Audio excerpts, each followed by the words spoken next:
Well, hello there, subscribers and viewers. And, Niggers! The worst part is I was actually about to say it too. This is your boy, Dr.J and the women. Oh no, I'm sorry. As of recent Instagram pictures, Dr.J and the family. Niggers. God damn. Every time I get really, I've almost said it. We're here to react to 10 immortal humans who actually exist. Shang Tsung. Now, Shang Tsung could be on here. You know, it could be Shang Tsung. Who else? Hang on. Who? Juju on that beat. Okay. That's one of them. All right, Juju on that beat. That's one of them. All right, let's see. Martha Stewart. Martha Stewart. She still looks not a day over 84. Okay. I'd take that down. Oh no, that's nasty. Let me see. Ash Ketchum.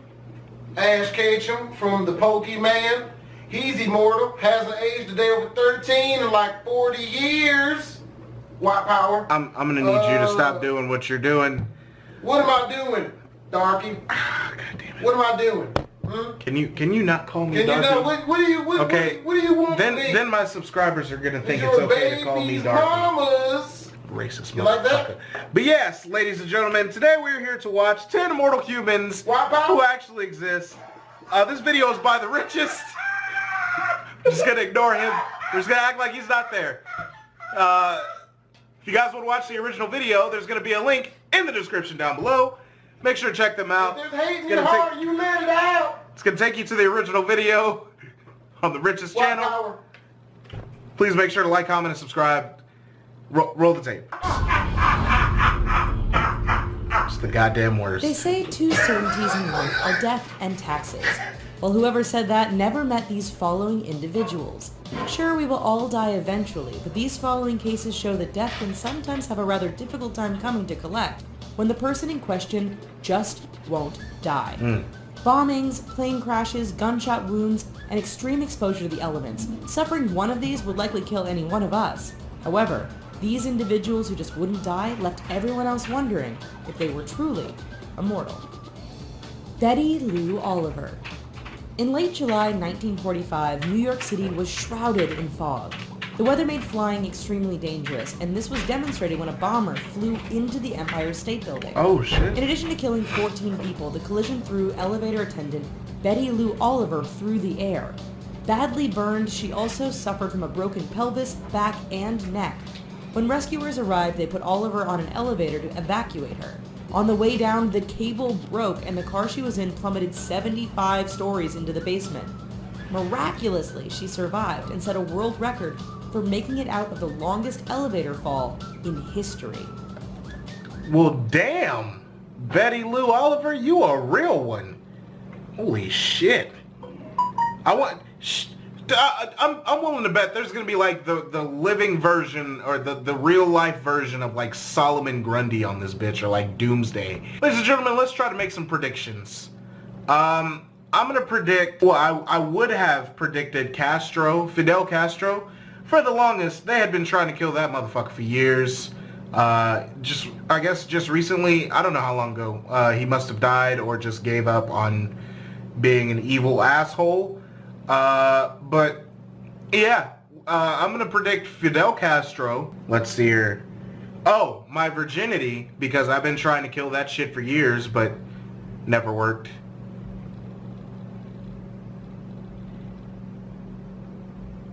Please? I can't really think of anyone else right now. But yeah, ladies and gentlemen, let's go ahead and continue to see who else is on this list and what crazy shit they have survived.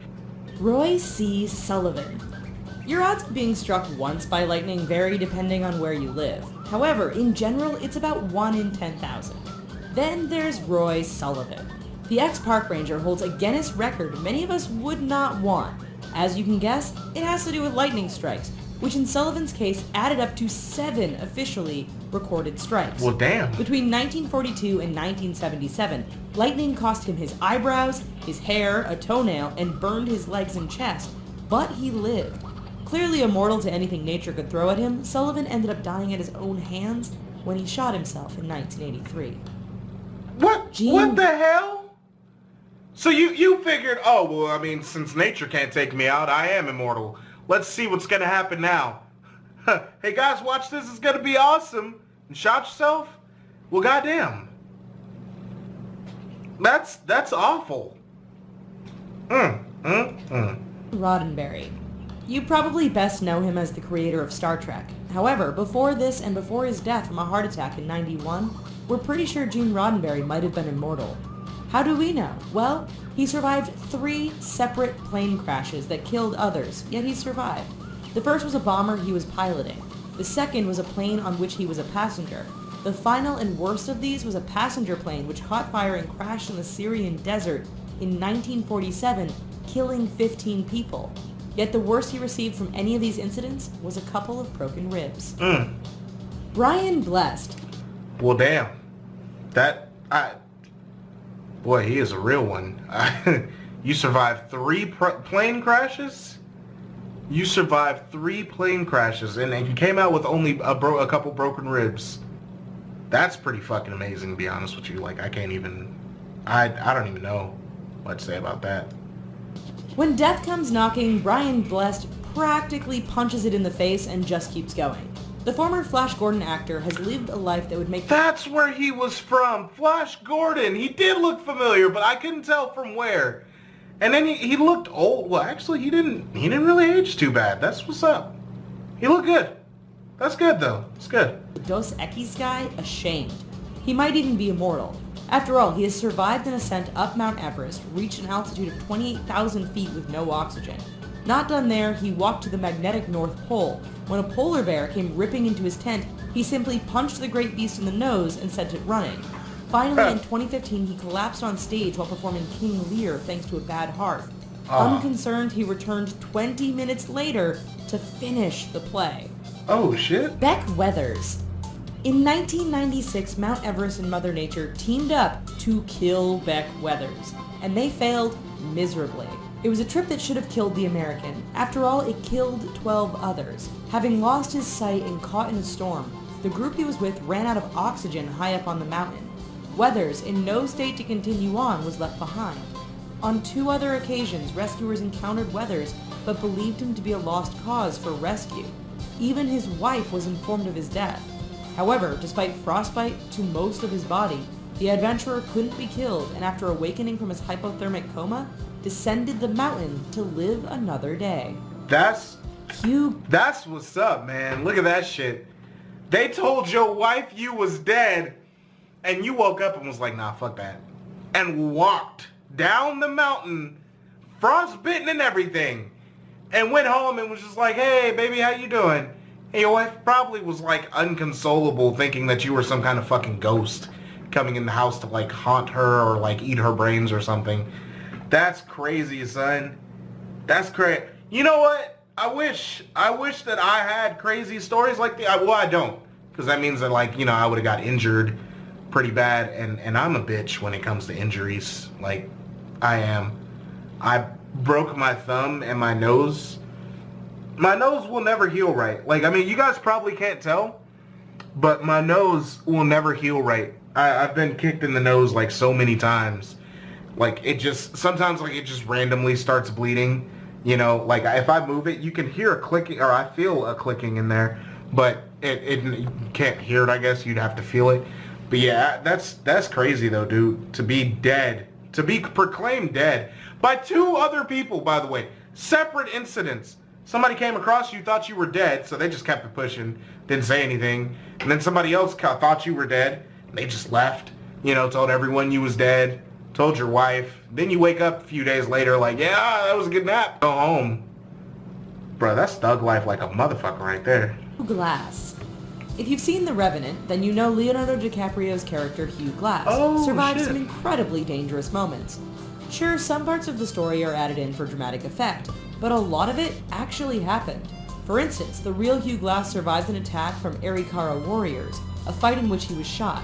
Then, famously, he survived a brutal mauling by a bear. Left for dead in a grave, the badly injured trapper regained consciousness and struggled with deep cuts and broken bones as he made his way back to civilization. Oh, and just for good measure, he stopped along the way to let maggots eat away at his rotting flesh. Fun. Jack Lucas. That's gross. In war, there are always many stories of bravery and success against the odds. Then there's Jack Lucas. While his fellow soldiers likely didn't check to see if Jack was in fact a Terminator, we would have after hearing the following tale of survival. During fighting on the island of Iwo Jima in World War II, Lucas jumped on 2 Japanese grenades and survived the explosions. After the war, he joined the paratroopers and survived death again. During a practice jump, both of his chutes failed, leaving him hurtling towards the ground. Remarkably, after hitting the earth, his buddies found him very much alive. What the Roy fuck? Benavidez. Bruh! That's gotta be like the exact definition of thug life. You jumped on 2 grenades and survived both explosions, and then was well enough and intact enough to join the paratroop program. And then both of your parachutes failed. Do you know how high you have to jump for your parachutes to even work, let alone fail? That paratroopers jump from like the atmosphere. You just fell straight to the ground, huh? Just hit the ground. It was like, fuck it, this hurt. You know, and your boys found you and you was still alive. Probably talking shit. I have nothing but respect for that dude. That is someone, I don't care if he's like 80 years old. You don't ever tussle with him. Well, shit. Master Sergeant Roy Benavidez must have been made from the same stuff as Jack Lucas. First, in 1965, the Special Forces soldier stepped on a landmine. Told he would never walk again, he proved everyone wrong and ended up getting back to Vietnam in 1968. That year, he was involved in a battle between a small Special Forces patrol and 1,000 North Vietnamese soldiers. By the end of the fight, he had... Hang on a second. I think what she's talking about, I don't know if you guys have ever seen the movie We Were Soldiers. Good ass movie. It will make you cry though. It will. Good ass movie though. I think that might be what she's talking about, because it was in Vietnam. They were a small group of special ops or special forces, and they did hold off like 4,000 Vietnamese soldiers over the course of like 2-3 days or something. There's a scene in that movie, if anybody has ever seen that movie, it's such a good movie. But there's a scene in that movie where it's like all hope is lost. Like they're drastically outnumbered, low on ammo. It's like 10 of them left in like one small area. And you just hear like hundreds of, Vietnamese soldiers closing in on them. They used to blow horns and whistles to intimidate the enemy. And you could hear that coming from in the bushes and whatnot. And so one of the American generals just turns around with like the dopest line I've ever heard in my life. Gentlemen, prepare to defend yourselves. That's got to be the most thug life shit I've ever heard of. You know you're all about to die. You gonna tell them prepare to defend themselves? That's gangster, bro. Like, I don't think you can out-gangster that. That's... been shot, stabbed, or wounded by shrapnel 37 times. Oh my gosh. Believed dead, he shocked everyone by emerging from a body bag, which had already been zipped up. Tsutomu Yamaguchi. You could say Tsutomu Yamaguchi was immortal. You could also say he had the worst luck ever. On August 6, 1945, he was on a business trip in the Japanese city of Hiroshima. Oh no. Witness to the first atomic bombing, Yamaguchi was burned and had an eardrum ruptured by the explosion. Oh no. Nonetheless, he survived and was glad to make it home the next day. Home in this case was the city of Nagasaki. On August 9th, he was at work telling people of the first bombing when the second atomic bomb exploded. Amazingly, he survived despite being only 3 kilometers from the bomb on both occasions. What did you make of these incredible people? How are you only 3 kilometers from the bomb when it's an atomic bomb? Like its murder blast radius is like 100 miles. How? You know what? For all of you out there who want to be hard and want to be gangsters and shit, this is some gangster shit. This is gangster like a motherfucker. Who survives 2 nuclear bombs or atomic bombs? Who? Ah, man, that... Oh. Well, ladies and gentlemen, I hope you guys enjoyed this video. I sure the hell did. This was dope as hell. Please make sure to like, comment, and subscribe if you guys want to watch the original video. There's going to be a link in the description down below. Please make sure to check that out. It's going to lead you to the... God damn it. It's going to lead you to the richest in their video, 10 Immortal Humans Who Actually Exist. It's been your boy Dr. J and all of the bitches. Signing out. White power. You know what? Let's... Huh? We got BHD over here saying... No. Why don't you give him a taste of what this white power shit was, huh? No. No? No, man. That wasn't me. I mean, Huh? No? You don't want to tell him a little bit about... that way, man. Huh? Oh, did he? That was him. Did he? Someone else. That wasn't even. I don't even do that. Was it someone else? I don't do that shit. Naggers. See, there he is again. Son of a bitch. I don't even know how he gets in here. I'm out. God, they're like holes in the ceiling.